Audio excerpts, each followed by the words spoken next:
Yo, what's good, everybody? Today we are here with our first ever podcast, just us as a duo, formerly from the Scarecrow podcast, but we branched off into just a duo for one podcast specifically. And today we're going to be doing a podcast on the Crucible and the real-life Salem witch trials that took place in 1692 to 1693. And today I'm with my absolutely brother duo of a guest with Arnell. And Arnell, what you want to say, bro? Alright, bro, let me just give you some background real quick about the witch trials. So, the earliest known signs of witchcraft happens between the 5th and 8th century and is generally recognized as pre-Christian paganism within medieval England and Europe. So, a main paganism belief that starts signs of witchcraft is an acceptance of magic as a valid means of spiritual exercise and expression. So around 1563 is when it becomes like a really huge offense to start practicing witchcraft. And paganism kind of develops into the idea that you can kill someone with magical powers, which then leads into witchcraft being kind of illegal. Alright, to add on to that, during the late 15 to 1600s, witchcraft was a fear throughout the entire world at the time. This was commonly seen in small towns as people believed witchcraft spread faster than anything else at this period of time. This mostly happened in places with Catholic churches. Judges would often be bishops, and during this time, series of crises occurred almost everywhere, all the time, including poor crop harvests, the Great Famine, and the Black Death, all happened in Europe. And people were looking for an explanation for the struggles that they were facing, and the main thing that people would point their finger at was witches. And this was encouraged by religious leaders like priests, bishops, just people with religious power, and their main thing that they would use as an argument was Exodus 22:18, "Thou shalt not suffer a witch to live." And this was them saying like witches do have lives in our culture, and that they could be like a huge threat to our society. So they were like, hey, this could be an issue, and they would spread that propaganda all over the world, and it became like a really big deal in this period of time. So, getting into our first witch trial, I'd like to talk about this woman named Walpurga Hasmani. So, she was a widow in Germany around 1587. So, her story is that one night she was supposed to be meeting with a man, and she stated that the night that man was supposed to come over, a demon came to her house dressed in the same clothes as the man she was supposed to meet. And they ended up having sex, and the demon had her sign a contract to Satan. So she was kind of targeted because of the rumors from the neighbors of her committing acts of prostitution. And she was sentenced under the Bishop of Augsburg. And she confessed to murdering 41 children by sucking the blood out their foreheads, 2 mothers and laborers, and many other people and animals. So we see a lot of similarities with this case and the Crucible. So we see a lot how in these situations people will make up stories and just lie if it means they can potentially, avoid harsher consequences. So many people believe that her stories were kind of just made up because she was hoping to get a quick end to her punishment. But unlucky for her, she was still tortured. So we see this in the Crucible when Tituba, Abigail, and Betty start accusing other people of bewitching them, which starts like a huge blame game. And, they felt like they were in trouble, so the only way out was to accuse people. It just shows how people kind of just lie to protect themselves.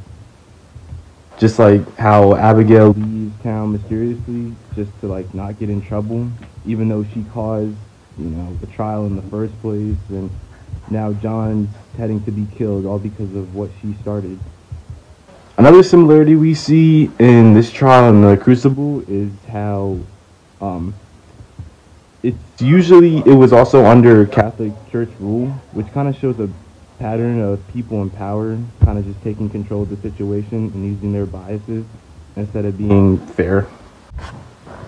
So the next trial I'm going to talk about is the North Berwick witch trials that happened in Scotland. So the time period this happened around was 1590 to 1592. So the story, to give a little bit of background, King James the Fourth was traveling to Denmark to marry Princess Anne, the Princess of Denmark, and there was a severe storm while he was going there, and it almost killed him actually. So as the king came back, he actually assumed that the storm was kind of just like an act of witchcraft, literally just because of how like unnatural it was. It was like such a big storm, like he didn't think it could be anything else. So we kind of see a lot of similarities here with relating to the Crucible and how people will put blame, on something with like very little evidence just to try to like make sense of it all, which is kind of hard to believe because there's no logic behind, a source of an answer. So another thing too, the king only believed it was witchcraft because he couldn't understand why it was such like a huge storm, and just because of the fact that it almost like killed him, because he saw it as an attack on himself. And just like in the Crucible, when Dr. Griggs can't find a cure for Betty and says witchcraft could be the cause, there's really no evidence behind that. It's just he has no actual reason for it. And even though the storm started the king's path to the witch trials in Scotland, it was kind of known throughout that he really despised like all things about witches, just the idea of it. So this was kind of like the only way for him to be like, okay, it's all right that I do these trials because I'm accusing these evil people, even with no proof. Just like how we see again in the Crucible, how people with power just start abusing it because they think they're doing what's right. And that is a common thing we see. Guys, so we're going to be talking about some psychology a little bit. So we're going to add how lying was used to a lot of people's advantages, disadvantages, and how people would manipulate others by lying. So pretty much back then and in the Crucible, lying was like huge. And it was really smart, but it was also really like dirty. It was like a really bad way to play it, but it was also, if you played your cards right, it was smart. So let's say back then in the real life Salem witch trials in 1692, back then, if you were even accused as a witch, your credibility was completely gone. Gone, over. It doesn't matter who you are. If you were accused of being a witch and they had like a mob behind it, or just even a few people, you're most likely done. And even if you're proven innocent, which a lot of people weren't back then, if you were considered a witch, it was really hard to escape that. You were pretty much taken out of your position of power or whatever credibility that you even have in the first place. So using some psychology, people would really just try to manipulate and take some people of power down and just ruin their credibility. But another way that people would do it is they would lie so they could protect somebody else that they love from being called a witch. Because as I said, if you were called a witch back then, you were pretty much already done. You were done. Because back then, there was no evidence. There was no nothing. There was just one word against another person's word. And back then, this word was so dangerous and so serious that if you were considered a witch, you could just consider yourself already dead. So what some people would do was that they would lie. They would lie and say, hey, I know you think that this person's a witch, but actually, let's say this person's a witch. And then they'll put all their attention on this person, protecting the person that you love. And this is extremely manipulative, but it would actually work.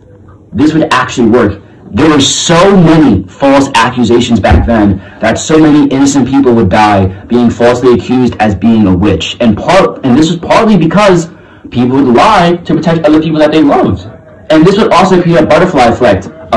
The people that were being accused falsely would falsely accuse other people. Everyone was being accused left and right, and none of them were witches. It's like people were being accused for nothing. You would wake up in the morning and you would have cops at your door. Well, not cops, people with pitchforks like, hey, you're a witch. And they're like, what? It was just so dangerous and so just ridiculous back then. Like, I still can't even believe that was a thing.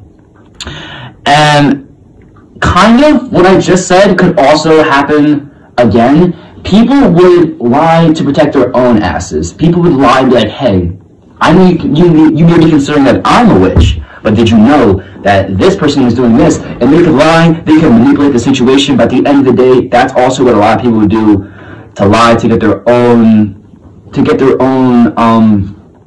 like, credibility, and to be like, I'm on your side, just know that I'm on your side. I can't be a witch because I'm accusing this person of being a witch, so that automatically means that I'm safe. So they would accuse the other person of being a witch, and then she'd be like, no, she's a witch, but then be like, no, I said that you were a witch, so I'm safe. I'm obviously not a witch because I said that you were a witch. This was really, really important because this was just their way of just keeping everyone or themselves safe. So back then, lying was just really used to take down people of power, take down people's credibility, to protect other people that they loved, and also just to protect themselves. Because, man, back then, the word witch was just like such a forbidden word to even say out loud at this point. At this period of time, if you were even thought of as a witch, like, it would probably be like the most horrifying thing ever, because it's like having like a death sentence walking around you at all times, because people are always going to be coming at you, or they're going to have like their eye on you the whole time. You'll never feel like safe. And this is also just so bad because, again, as I'm saying, this is about lying to take down other people, yourselves, or people you love, and not even being a witch, not even being a problem. That's why I think this is so messed up and so manipulative back then.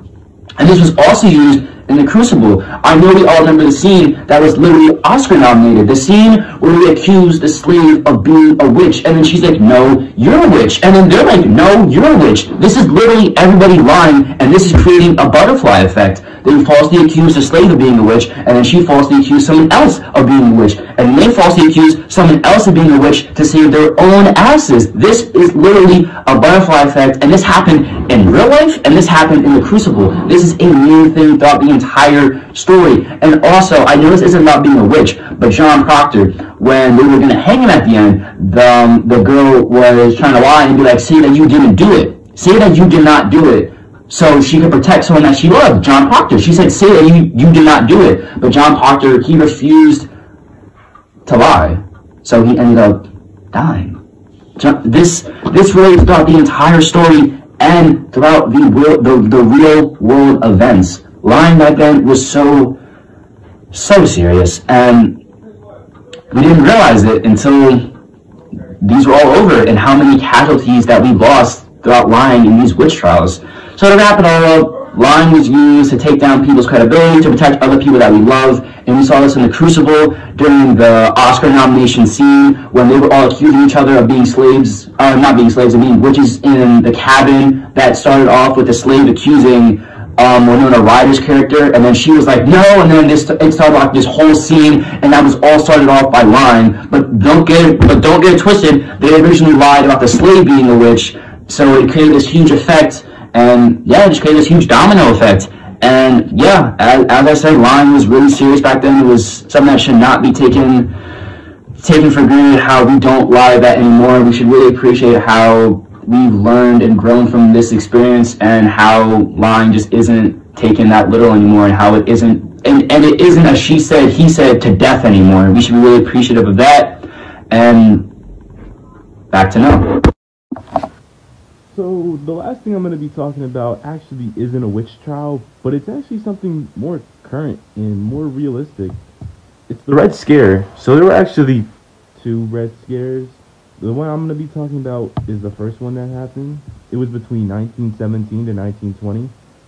And what the Red Scare was, it was communism spreading to different parts of Europe and America. So this scared the U.S., like, intimidated them. So at the time, the Attorney General Mitchell Palmer and his deputy Edgar Hoover ordered arrest for potential communists.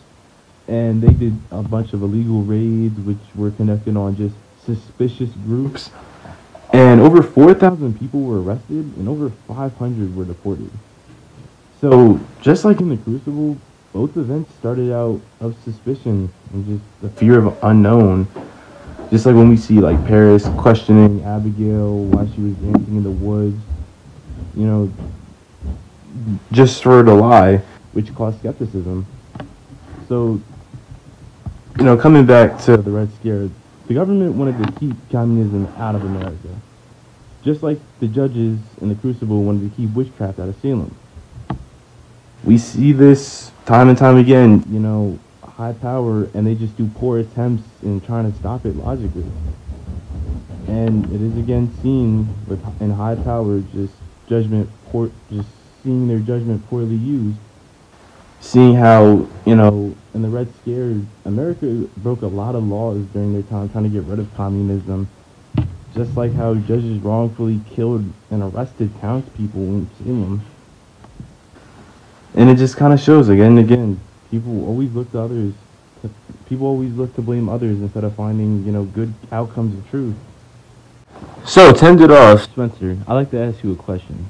Yo. So, do you think, obviously we've improved since the witch times, but even just looking at stuff like the Red Scare, which happened not too long ago, do you think humanity will improve off of themselves and we'll never see something like this again? Okay, now, so to answer your question, yes, I 100% think that we will never have the Salem witch trials ever happen today in our society, or anything even like the Salem witch trials. And my main argument and main reason for this is because you need a ton, and I mean a ton of evidence to convict somebody of a crime nowadays. Just for a crime that's 1 to 5 years worth of prison time, you would need a ton of evidence. And that is something that back then, they just didn't need to have. It could literally be a he said and she said debate over death. Over death was a he said and she said debate. So imagine what we would need nowadays. It would just be impossible, man. Like, I genuinely have no idea how we could do that nowadays. I genuinely just don't believe it. Because we need a ton of evidence, and there is no evidence to convict somebody of being a witch in the first place. So, yeah, back then they didn't need any type of evidence, so they could get away with this scot-free. But nowadays, man, we would need so much evidence. You would practically have to have a witch in you would practically have to have a broom in your hand and a pointy hat to be convicted of a witch. I am that confident and that sure that it is that hard to be convicted of anything even close to like that, like in today's time. So, yeah, my final verdict is no, this can never happen in today's society. Thankfully, because of the amount of evidence we need to convict somebody of a crime nowadays, and we would never, ever be able to convict somebody of a crime like this nowadays in our society. Thankfully, because we all have come to our senses. I would like to thank Mr. Burns for watching this podcast. This is recorded very last minute, right before the submission. I want to thank you just for listening, Mr. Burns, and I'm sorry if some of the audio was a little fuzzy or a little quiet or anything. We apologize in post-production, but we hope you enjoyed listening to this. Me and Anel put a lot of work into this, and have a great rest of your day. Peace!